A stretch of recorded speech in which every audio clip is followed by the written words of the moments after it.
Mari kita belajar ilmu pengetahuan alam dan sosial. Kelas 4, bab 8, membangun masyarakat yang beradab. Materi ini sudah kurikulum merdeka ya. Topik A, norma dalam adat istiadat daerahku. Sebelum kita memulai pelajaran, marilah kita menjawab pertanyaan esensial berikut ini. 1. Apakah kalian tahu apa itu norma? 2. Apa yang disebut dengan adat istiadat? 3. Adakah norma atau adat istiadat yang berlaku di sekitar kalian? Sebutkan. Sekarang mari kita bahas jawabannya. 1. Apakah kalian tahu apa itu norma?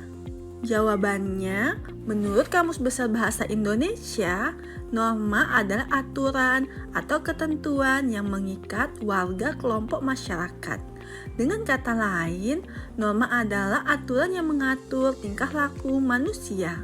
Norma dibuat oleh manusia disesuaikan dengan keadaan masyarakat di suatu wilayah dengan memerhatikan nilai-nilai yang dijunjung pada kelompok masyarakat tersebut. Hal tersebut menjadikan norma hanya berlaku pada suatu tatanan masyarakat tertentu. 2. Apa yang disebut dengan adat istiadat? Jawabannya, adat istiadat merupakan aturan tidak tertulis yang diakui sebagai hal baik oleh masyarakat, sehingga terus dilakukan dan menjadi sebuah kebiasaan. Jadi dapat disimpulkan adat istiadat merupakan bagian dari norma. 3. Adakah norma atau adat istiadat yang berlaku di sekitar kalian? Sebutkan. Jawabannya, ya, terdapat norma dan adat istiadat yang berlaku di lingkungan sekitar. Contoh norma yang berlaku: pertama, menghormati orang yang lebih tua dengan memanggil panggilan kakak kepada orang yang lebih tua. Kedua, tidak membuang ludah sembarangan di tempat umum. Ketiga, larangan bermain di luar rumah ketika maghrib. Keempat, mengucapkan permisi ketika memasuki rumah.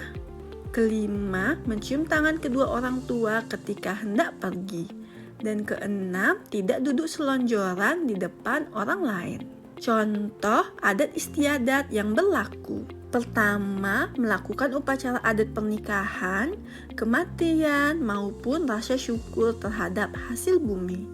Kedua, menggunakan baju batik ketika mendatangi acara formal. Ketiga, membuat tumpeng ketika merayakan acara penting.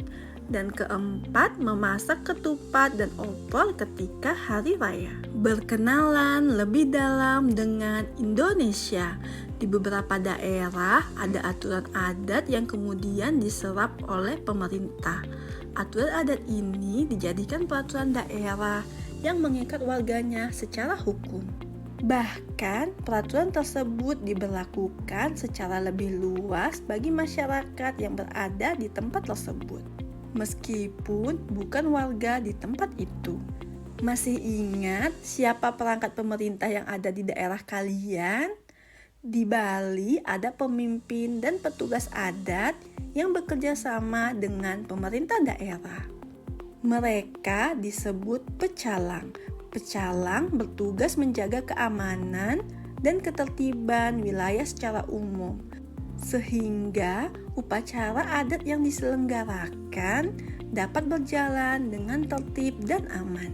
Masyarakat Baduy di Kabupaten Lebak, Provinsi Banten, memisahkan wilayah Baduy dalam dan Baduy luar. Di wilayah Baduy dalam, masyarakat sama sekali tidak boleh menggunakan alat elektronik termasuk kamera. Tidak ada listrik di daerah tersebut. Masyarakat juga tidak boleh mengembala ternak di area aliran sungai.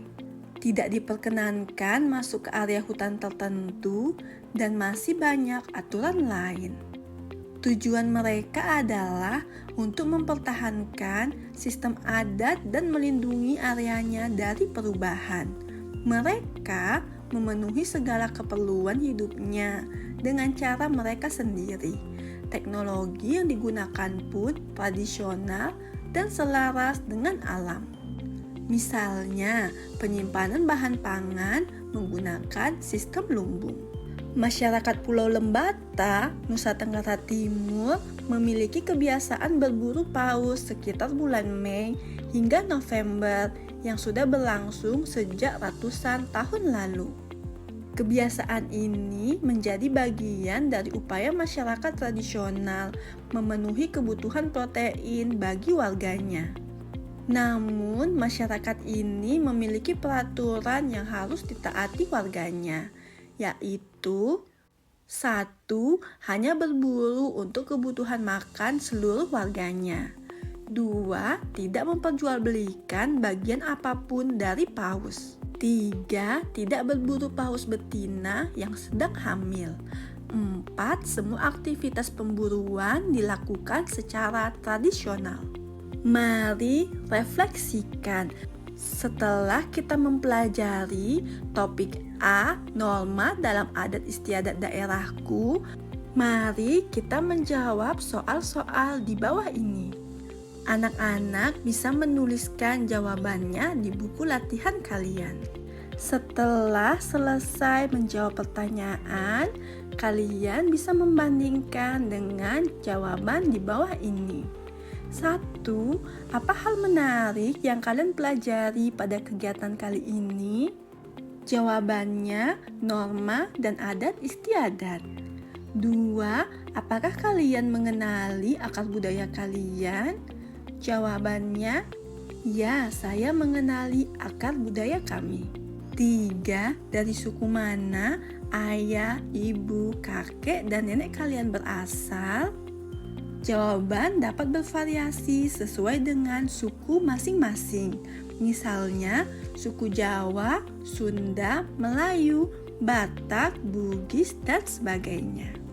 4. Apa saja yang pernah diajarkan ayah, ibu, kakek, dan nenek kepada kalian? Jawaban, yang pernah diajarkan ayah, ibu, kakek, dan nenek kepadaku adalah tidak boleh melanggar aturan negara dan agama. Misalnya, tidak boleh mencuri, menipu, apalagi membunuh. 5. Apa kalian harus menggunakan cara bicara tertentu jika berbincang dengan mereka?